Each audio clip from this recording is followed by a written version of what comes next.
Harta, tahta, dan kekuasaan. Sebuah kisah klasik antara anak dan ayahnya, seorang raja besar Roma, Caesar dan Commodus. Dan inilah dia, gladiator. Maximus adalah seorang jenderal peperangan yang sangat gagah berani. Dia sudah banyak mengalahkan ribuan musuh dari barat sampai timur, sehingga namanya sangat ditakuti dan kerajaan Roma sangat begitu besar. Dengan taktik perang yang dia miliki dan wajah yang tampan, dia sangat mudah meluluhkan semua musuh yang ada di depannya. Dengan sedikit senyuman yang ada di pedangnya, dia mengalahkan semua musuhnya secara perlahan. Jangan pernah bermain-main dengan pedang, karena ibarat pedang adalah sebuah waktu yang dapat membunuh kamu. Jika tidak memanfaatkan waktu, maka waktu tidak akan pernah kembali. Dan ini adalah Jenderal Maximus yang sangat disegani oleh pasukannya. Jenderal memberikan perintah kepada pasukannya, "Janganlah gelisah, kita sudah mati. Kita berada di Elysium, di surga.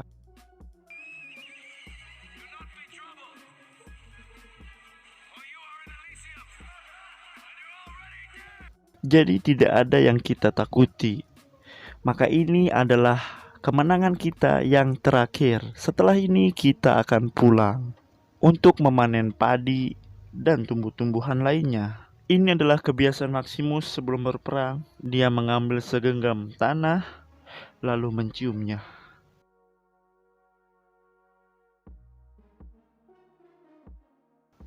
Anjrit, bau teh kucing. Dan ini adalah peperangan terakhir kerajaan Romawi melawan suku Barbarian. Dan sang jenderal pun sadar kalau anak buahnya belum pulang selama 2 tahun, maksudnya 2 jam, yang diutus kepada suku Barbarian untuk mengadakan runding.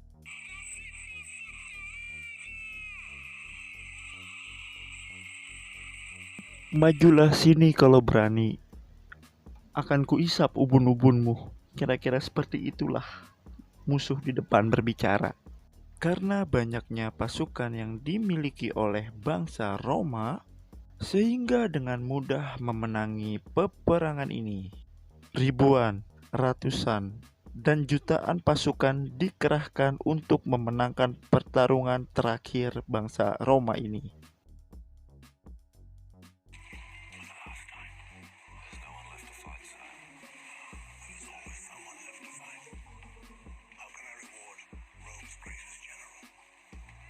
Back to the base camp, kembali ke base camp, kembali ke kerajaan. Raja Caesar sangat bangga kepada jenderalnya, Jenderal Maximus, sehingga dia memberikan tahta kekuasaannya kepada Maximus. Padahal dia masih punya keturunan laki-laki, yaitu Commodus.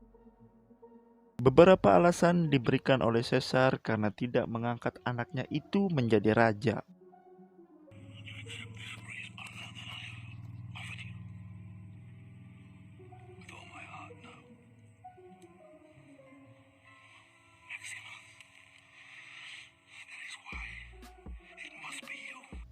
Menurutnya, Commodus itu belum siap memiliki tahtanya.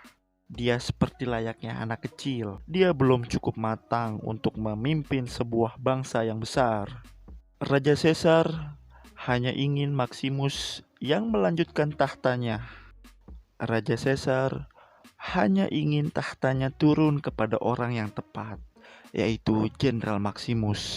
Commodus is not a moral man. You have known that since you were young.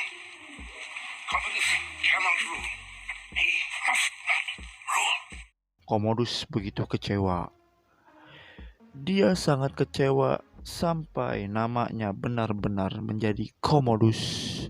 Komok kok penuh modus. Di dalam kekecewaannya, dia memeluk ayahnya. Lalu dia berkata, "Kenapa bukan aku yang melanjutkan tahtamu, ayah?" Commodus pun memeluk ayahnya begitu erat, sangat erat, sehingga ayahnya meninggal. Your faults as a son is my failure as a father. Dan itu merupakan wujud kekecewaan dan kesengajaannya untuk mewujudkan impian ambisinya melengsarkan Raja Caesar sehingga dia naik tahta menjadi raja berikutnya. Beribu alasan dia lontarkan agar dia naik tahta. Dia bahkan membohongi kakaknya, jenderalnya, dan seluruh pasukannya. Untuk mewujudkan impiannya, dia rela berbohong kepada semua orang agar dia menjadi raja.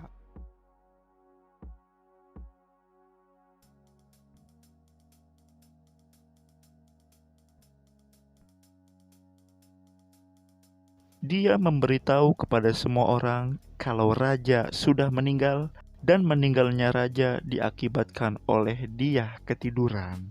Mungkin mimpi basah. Di dalam tidurnya dia sudah tidak bernapas lagi. Itulah alasan dan jawaban Commodus untuk membohongi semua orang perihal kematian ayahnya. Demi impian dan ambisinya, dia mengkambing hitamkan Jenderal Maximus. Dia ingin Jenderal Maximus menyesal dan mati. Lalu dia menyuruh anak buahnya termasuk Quintus untuk menangkap Jenderal Maximus. Jenderal Maximus pun dibawa ke sebuah hutan untuk dieksekusi.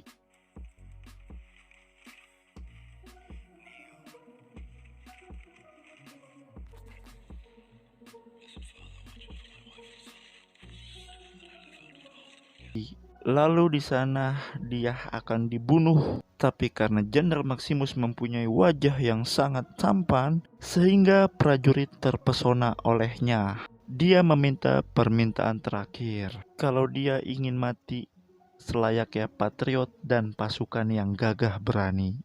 Ketika pedang sudah berada di atas kepalanya, Jenderal Maximus pun melawan. Dengan gaya kungfunya, dia berhasil menaklukkan 4 orang sekaligus anak buahnya. Maksudnya mantan anak buahnya. Dia tahu bahwa anak dan istrinya dalam bahaya. Lalu dia berlari kencang. Saking kencangnya dia mengalahkan Kapten Subatsa. Lalu dia pulang mengetok pintu dan dia menyaksikan anak dan istrinya sudah tiada. Jenderal pun bersedih. Di dalam letihnya, dia pun bermimpi kembali. Dia bermimpi bertemu dengan anak dan istrinya. Aku sangat rindu kepada kalian. Rinduku sudah tidak tertahan lagi. Selamanya aku menyayangi kalian. Namun, mimpi indah itu pun sirna. Tubuh Maximus dibawa oleh pasukan penjual budak.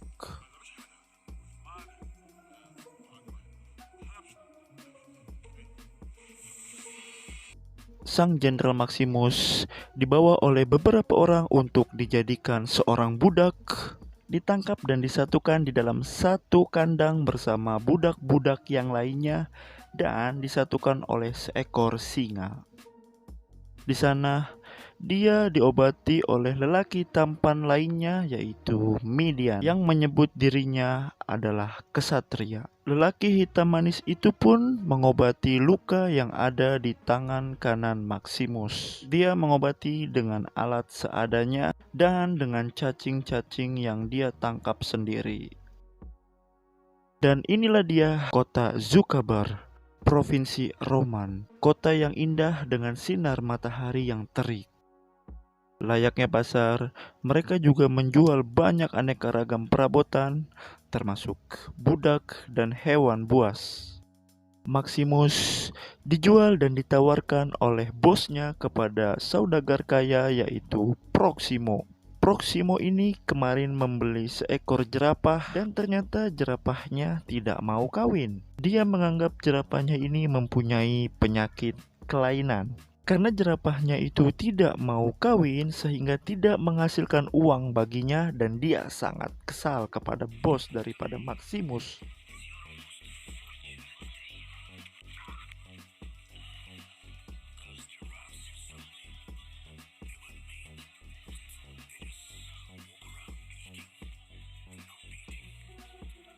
Namun, si bos memaksa kepada Proximo agar melihat barang tangkapannya terlebih dahulu.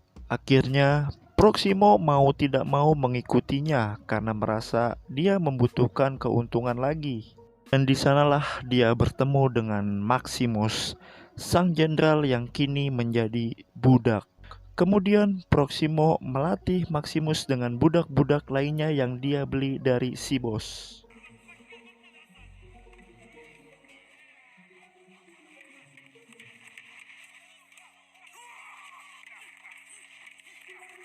Proximo menyuruh budak kepercayaannya untuk melatih Midian dan juga Maximus. Proximo membawa semua budak-budak yang dia miliki ke rumahnya. Dia menempatkan semua budaknya ke tempat yang lebih kecil. Di sana, para budak itu menceritakan asal-usul mereka. Ada yang ahli dalam berbahasa, ada yang mantan pelayan, dan juga ada yang merupakan jenderal dari pahlawan. Midian bertanya kepada Maximus perihal kenapa dia tidak melawan. Maximus hanya tersenyum. Maximus yang dulu berbeda dengan yang sekarang. Dia telah patah semangat, tidak tahu arah tujuan kehidupannya. Yang dia pikirkan hanya anak dan istrinya saja. Ketika anak istrinya sudah wafat, maka hilanglah semuanya. Namun Midian menasehatinya. Midian berbicara kehilangan adalah bukan segalanya. Kehidupan harus lebih baik. Kita harus berjuang dan maju ke depan. Karena kalau kita tidak berjuang, kita akan mati.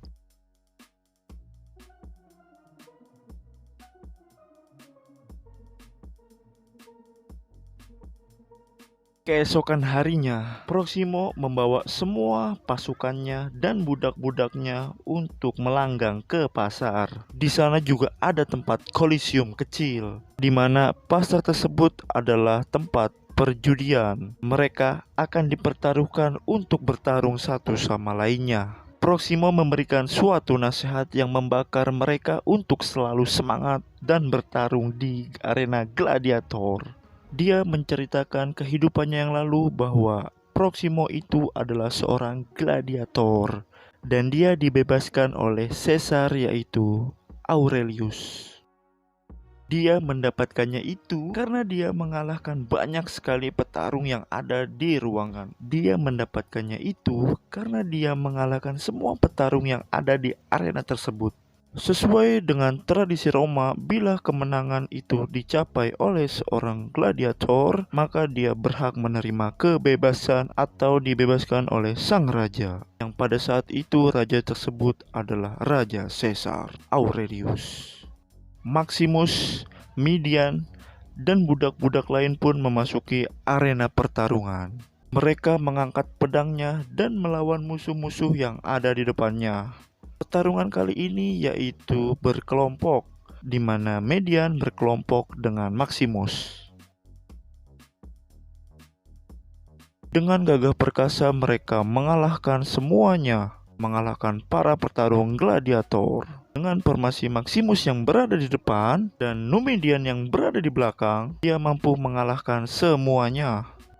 Melihat penampilan Maximus yang sangat mengesankan, maka penonton semua bertepuk tangan. Mereka bertepuk tangan seraya memanggil nama panggilan baru yaitu Spanyol. Namun hal itu juga dilihat oleh Proximo. Proximo merasa heran. Dari dahulu belum ada petarung yang sehebat ini. Dia pun berencana untuk membawa Maximus ke tempat yang lebih besar agar dia mendapatkan kekayaan yang lebih banyak. Akal dan niat itu pun berjalan seirama. Karena pada saat itu, Commodus pun juga mengadakan sebuah acara pertarungan di Kolisium terbesar di Roma.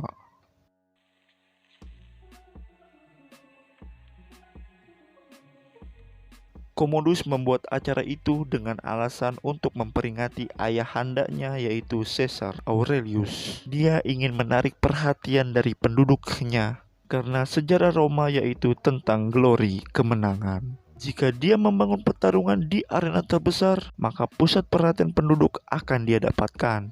Dan dia mendapatkan dukungan penuh dari pemerintahan juga. Para senator pun mendukungnya. Ini adalah langkah yang sangat besar dan pintar. Sungguh Commodus yang penuh dengan modus. Akal bulusnya ini pun tidak diketahui sama sekali oleh orang banyak.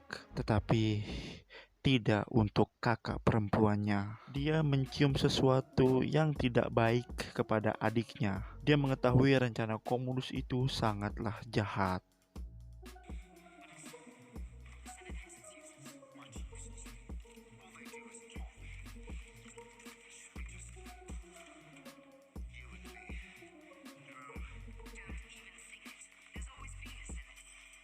Namun, sang kakak tidak berani menggulingkan pemerintahan Commodus dikarenakan anaknya Lucius disandra oleh pamannya sendiri, yaitu Commodus. Dari sini kita bisa menyaksikan bahwa Commodus ini sangatlah keji, jahat, dan munkar. Dan inilah Maximus, sosok pahlawan yang berada pada film ini. Dia memasuki arena gladiator dengan gagah perkasa. Dia membawa keyakinan bahwa kebenaran akan mengalahkan kejahatan. Dia pun disambut baik oleh warga yang ada di arena tersebut. Penduduk pun banyak menyerukan namanya, yaitu Maximus, sang Spanyol. Ketika mendengar nama Spanyol disebut, membuat hati lawan menjadi takut. Karena nama Maximus ini sudah terdengar di penjuru Roma.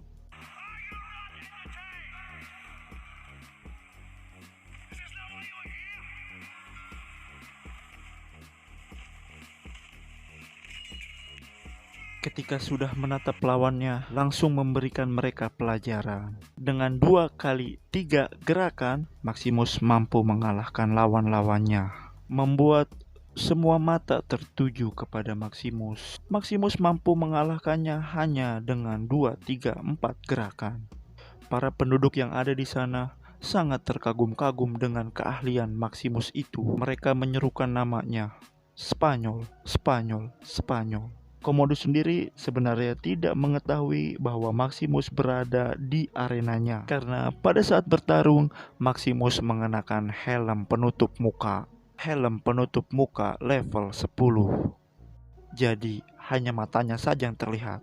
Commodus memerintahkan seluruh pasukan untuk turun ke bawah dan dia ingin menemui sang pemenang, yaitu Spanyol, Maximus. Namun sesampainya di bawah, Maximus sangat marah melihat muka Commodus itu. Ya maklumlah, mukanya banyak modus. Commodus meminta kepada Maximus untuk membuka helmnya agar memberitahu siapa dirinya.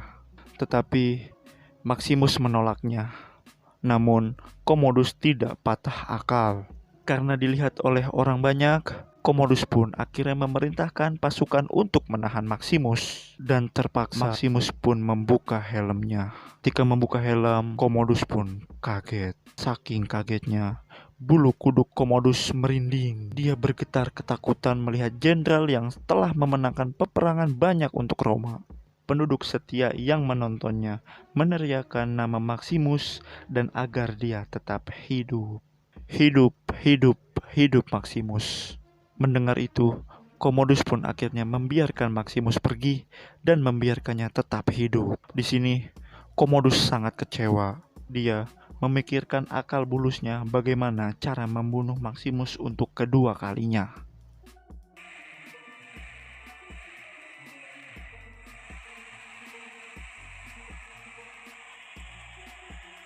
Setelah kemenangan itu, akhirnya Maximus diarak ke seluruh kota. Dia diarak layaknya pahlawan kota itu, karena seni nilai gladiator itu sangatlah luhur di mata Roma. Di dalam iring-iringannya itu, dia melihat sosok anak buahnya, yaitu Cicero. Berkali-kali Cicero menghampiri kepada Maximus, namun dihalangi oleh prajuritnya. Cicero ini bertujuan untuk memberitahu kepada Maximus bahwa anak buah dan prajuritnya itu masih hidup.